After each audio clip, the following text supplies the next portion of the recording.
Good morning, everyone. I want to start with something that should shock us, but somehow doesn't anymore. Right now, as I speak to you, diplomats are sitting in comfortable rooms discussing peace in Ukraine. And at the exact same moment, Russian missiles are raining down on Ukrainian cities in what military experts are calling the most intense aerial bombardment campaign of this entire war.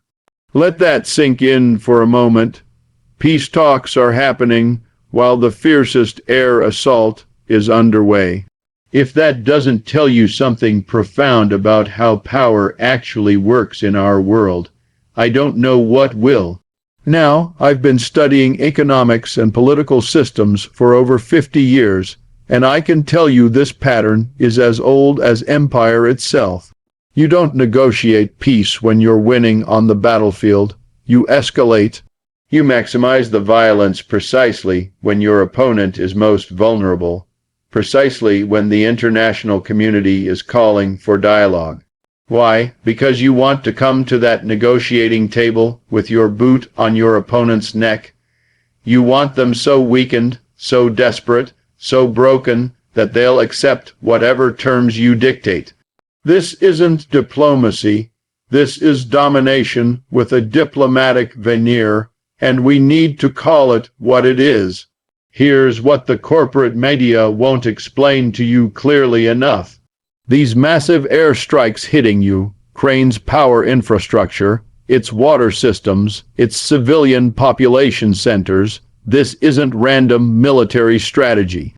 This is economic warfare designed to make life so unbearable for ordinary Ukrainians that their government has no choice but to capitulate.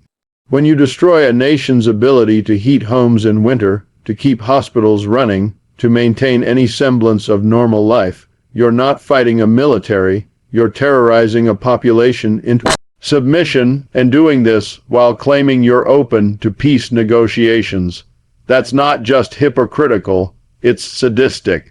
But let me be very clear about something else, and this is where I part ways with much of the liberal commentary you'll hear. We cannot understand this crisis without looking at the economic and geopolitical context that preceded it. Let me repeat, I am not justifying Russian aggression. War crimes are war crimes, full stop. But if we pretend this conflict started in February 2022, we're being willfully ignorant. The expansion of NATO eastward, despite explicit promises made to Gorbachev in the 1990s, the Western-backed coup in Ukraine in 2014, the treatment of post-Soviet Russia as an economic playground for oligarchs and Western capital, all of this created the conditions for the nightmare we're living through now. What we're really witnessing is a collision between two capitalist power blocs, each pursuing their own imperial interests, and neither one giving a damn about the working people who suffer the consequences. The United States wants to weaken Russia, expand its military alliance, and secure economic dominance in Eastern Europe. Russia wants to reassert its sphere of influence, protect its strategic interests, and prove it's still a great power that can't be pushed around and caught in the middle. Ordinary Ukrainians whose cities are being reduced to rubble, Russian soldiers being sent to die for oligarchs' ambitions, and all of us around the world paying higher energy prices and facing economic instability because of decisions made by elites who will never face the consequences of their actions. Think about the absurdity of what we're being told to accept. Peace talks are supposedly underway, but Russia launches its fiercest air assault. What does that tell you about the sincerity of those peace talks? It tells you that Russia believes it can bomb Ukraine into accepting a settlement that legitimizes territorial conquest and Russian domination. And here's the even more disturbing part. There are voices in the West, including some in positions of power, who are essentially saying, well, maybe Ukraine should just accept these terms so the war can end. In other words, reward aggression, legitimize conquest, and call it peace.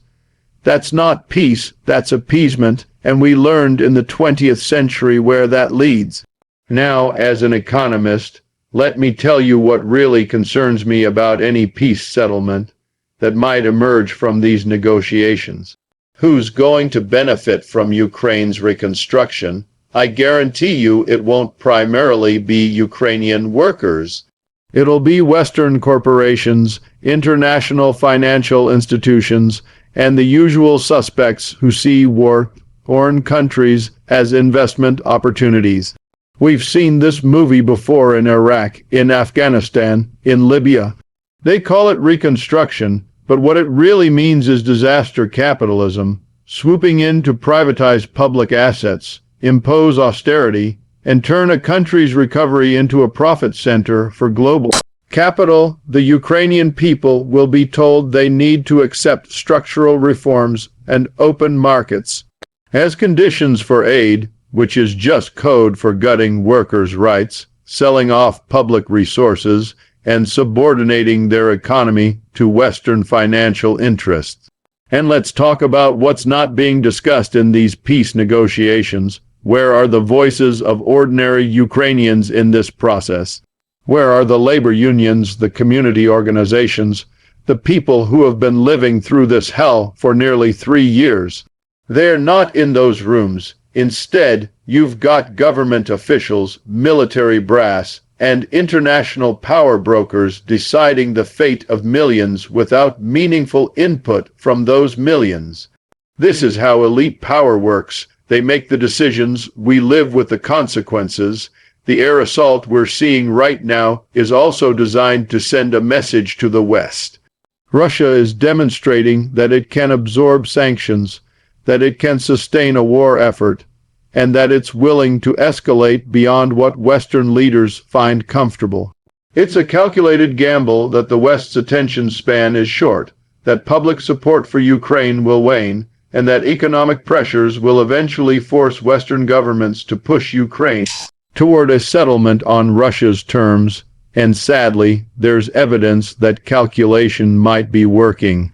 We're already seeing some Western politicians floating proposals that would effectively reward Russian aggression in the name of ending the conflict quickly.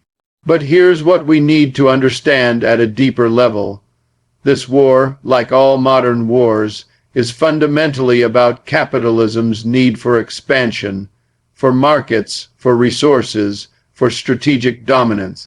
Russia's oligarchic capitalism wants to maintain control over what it considers its sphere of influence. Western corporate capitalism wants to expand into new territories and lock in its advantages. Both systems require endless growth, endless competition, and endless accumulation, which inevitably generates conflict. Until we confront that underlying system, until we build an alternative based on cooperation rather than competition, on meeting human needs rather than maximizing profits, we're going to keep seeing wars like this. So what should our response be? First, we need to demand an immediate, genuine ceasefire, not peace talks that happen while missiles are falling. You cannot negotiate in good faith under conditions of active bombardment. Second, we need to insist that any peace settlement includes accountability for war crimes on all sides. Justice matters, not just expedience. Third, we need to ensure that Ukrainian voices, particularly working, class, and marginalized voices, are central to any decisions about their country's future. And fourth, we need to resist the disaster capitalism that will inevitably follow, the attempts to turn Ukraine's reconstruction into a bonanza for international investors while ordinary Ukrainians remain impoverished. But most fundamentally, we need to have an honest conversation about the global economic system that produces these catastrophes. As long as we have capitalism, with its inherent drive toward competition, accumulation, and domination, we will have wars.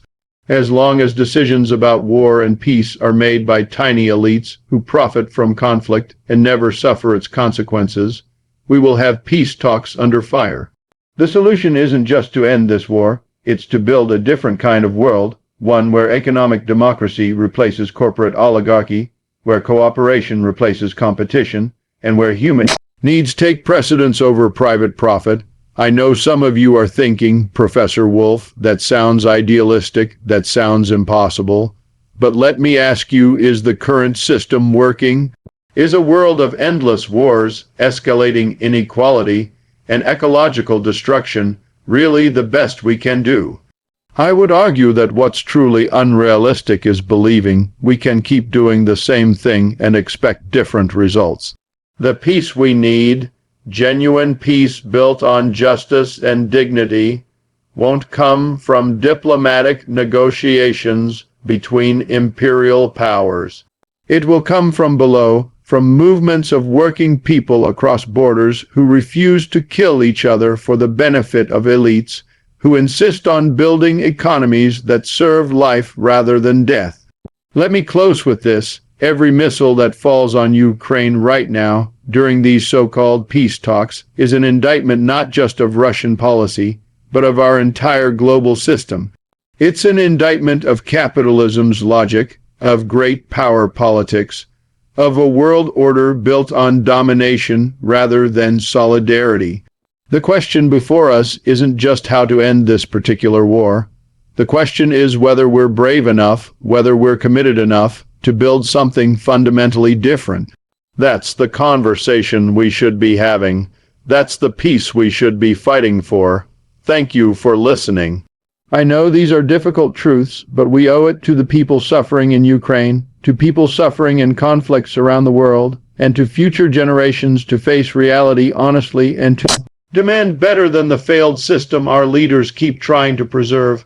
The peace talks happening under fire should wake us up to the urgent need for systemic change. Let's make sure we don't waste this moment. Thank you.